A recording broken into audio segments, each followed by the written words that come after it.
Hi, my name is Rita Soni, and I am here today with Elaine van Ommen Kloeke, who is going to be talking to us about biodiversity. So, in our EG Responsible series, we've talked about a lot of different things around sustainability.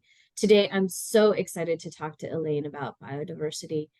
We met during UN Climate Week and the UNGA Week, and shared a dais to talk about business and biodiversity.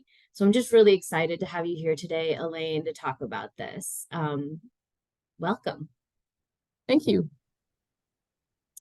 So just to get us a little level set into what we mean by biodiversity and why we're talking about it on a business vlog, really, I think the recognition that biodiversity is a challenge in business is now getting to be more aware. And with estimates of between $4 and $20 trillion in global economic costs, in risks across business functions such as supply chains, market access, and operational costs, you can see that this is an important topic that businesses need to be thinking about.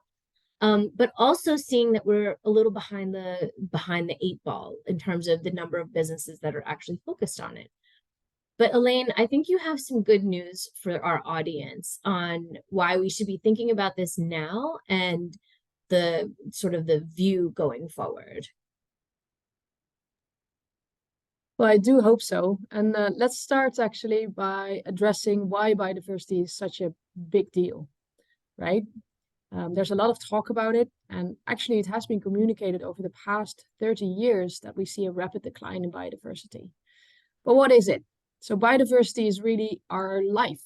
It's the source of many things that we use on a daily basis, like clean air, the water that we drink, but also the food on our tables, especially particular groups of species like plants and insects. They form a huge component of those needs. I mean, you wouldn't have any tomatoes if you didn't have those insects that pollinate it, or you wouldn't have clean air if you didn't have the plants that actually filter our air and lock up CO2 production. So also for businesses, obviously, it's a huge source of where their supply comes from, where their products come from, but also how life in general is actually operating. And biodiversity, for instance, is also important for the medication that we find in nature. So now what, right? That's your question. That sounds very pessimistic, but it's also optimistic because we already know some of the big sources that are detrimental to our biodiversity.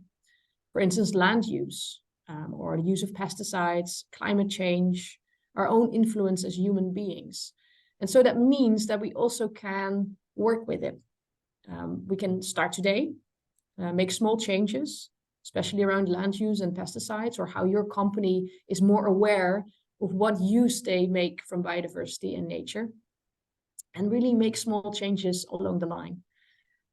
For larger perspectives, we have a lot of new technology that we can use, especially if we work together, with the knowledge institutes. Which is exactly where you're coming to us from, right?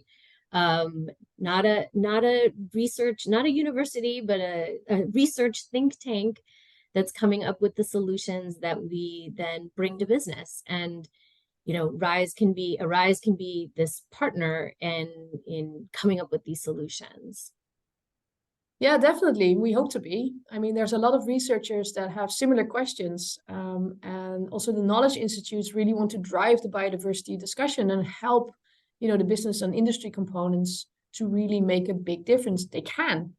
But also for us, it's sometimes hard to figure out what the needs are from the business world. So really putting those worlds together will form just a great opportunity. Thank you so much for getting this conversation started, Elaine. We have a lot more to do, but I think bringing together the worlds of climate change and biodiversity is a step in the right direction. We already see a lot of movement in that area, but also bringing the role of technology and business to help measure, track, and then improve all of these situations. I feel optimistic. Thank you so much. Thank you, Rita.